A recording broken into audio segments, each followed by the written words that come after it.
Hello everyone, my name is Anjani Kumari, assistant professor, department of education, Jamshedpur women's college. तो आज हम शुरू करेंगे सेमेस्टर सेकेंड का paper third, teaching and learning का यूनिट 4। तो आज का टॉपिक है टाइप्स ऑफ मोटिवेशन। उससे पहले हम उसके मीनिंग या अर्थ को समझेंगे। प्रेरणा के शाब्दिक और मनोवैज्ञानिक अर्थों में अंतर है। तो सबसे पहले हम देखेंगे शाब्दिक प्रेरणा के अर्थ। हमें किसी कार्य को करने का बोध होता है। इस अर्थ में हम किसी भी उत्तेजना को प्रेरणा कह सकते हैं, क्योंकि उत्तेजना के अभाव में किसी प्रकार की प्रतिक्रिया संभव नहीं है। हमारी हर एक प्रतिक्रिया या व्यवहार का कारण कोई न कोई उत्तेजना अवश्य होती है। यह उत्तेजना आंतरिक भी हो सकती है और बाह्य भी हो सकती है, इंटरनल भी हो सकती है और एक्सटर्नल भी हो सकती है। अब मनोवैज्ञानिक अर्थ को देखेंगे।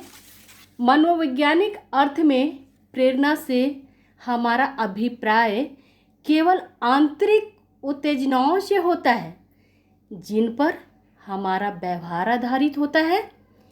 इन अर्थ में बाह्य उत्तेजनाओं को कोई महत्व नहीं दिया जाता है। दूसरे शब्दों में प्रेरणा एक आंतरिक शक्ति है जो व्यक्ति का कार्य करने के लिए प्रेरित कर सकती है। यह एक अदृश्य शक्ति है जिसको देखा नहीं जा सकता। इस पर आधारित व्यवहार को देखकर केवल इसका अनुमान लगाया जा सकता है। क्रेज एवं फील्ड ने लिखा है, प्रेरणा का प्रश्न क्यों का प्रश्न है। हम खाना क्यों खाते हैं, प्रेम क्यों करते हैं, धन क्यों चाहते हैं, काम क्यों करते हैं। इस प्रकार के सभी प्रश्नों का संबंध प्रेरणा से है। अब हम प्रेरणा शब्द के मनोवैज्ञानिक अर्थ को अधिक स्पष्ट करने के लिए कुछ परिभाषा देखते हैं। जैसे गुड के अनुसार प्रेरणा कार्य को आरंभ करने, जारी रखने और नियमित करने की प्रक्रिया है। एरविल के अनुसार देखेंगे, प्रेरणा का अर्थ है सजीव प्रयास। यह कल्पना को क्रियाशील बनाती है। यह मानसिक शक्ति के गुप्त और अज्ञात स्रोतों को जागृत और प्रत्युक्त करती है। यह हृदय को स्पंदित करती है। यह निश्चय, अभिलाषा और अभिप्राय को पूर्णतः मुक्त करती है। यह बालक में कार्य करने, सफल होने और विजय पाने की इच्छा को प्रोत्साहित करती है।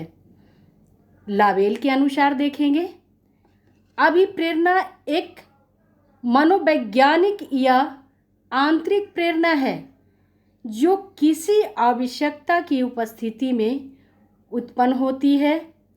यह ऐसी क्रिया की ओर गतिशील होती है जो उस आवश्यकता को संतुष्ट करेगी। तो इनकी परिभाषाओं का विश्लेषण करने पे ये तथ्य उभरते हैं। प्रेरणा मनोवैज्ञानिक क्रिया है।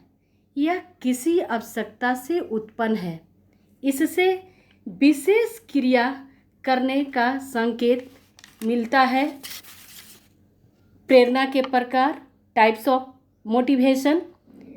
प्रेरणा दो प्रकार की होती है, सकारात्मक और नकारात्मक, पॉजिटिव एंड नेगेटिव। सकारात्मक प्रेरणा यानी पॉजिटिव मोटिवेशन, इस प्रेरणा में बालक किसी कार्य को अपनी स्वयं इच्छा से करता है, अपने अंदर आत्मा से करता है। इस कार्य को करने से उसे सुख और संतोष प्राप्त होता है। शिक्षक विभिन्न प्रकार के कार्यक्रमों का आयोजन और स्थितियों का निर्माण करके बालक को सकारात्मक प्रेरणा प्रदान करता है। इस प्रेरणा को आंतरिक प्रेरणा भी कहते हैं। दूसरा, नकारात्मक प्रेरणा यानी निगेटिव मोटिवेशन। इस प्रेरणा में बालक किसी कार्य को अपनी स्वयं की इच्छा से न करने, किसी दूसरे की इच्छा या बाह्य प्रभाव के कारण करता है। इस कार्य को करने से उसे किसी वांछनीय या निश्चित लक्ष्य की प्राप्ति होती है। तो बालकों को प्रेरित करने के लिए सकारात्मक या आंतरिक प्रेरणा का प्रयोग अधिकतम समझा जाता है।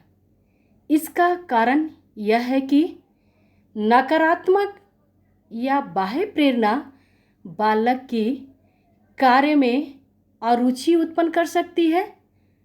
फलस्वरूप वह कार्य को पूर्ण करने के लिए किसी अनुचित विधि का प्रयोग कर सकता है।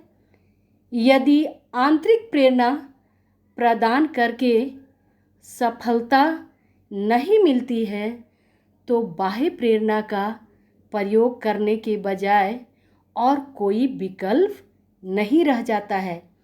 फिर भी शिक्षक का प्रयास यही होना चाहिए कि वह आंतरिक प्रेरणा का प्रयोग करके बालक को कार्य करने के लिए प्रोत्साहित करे। Thank you.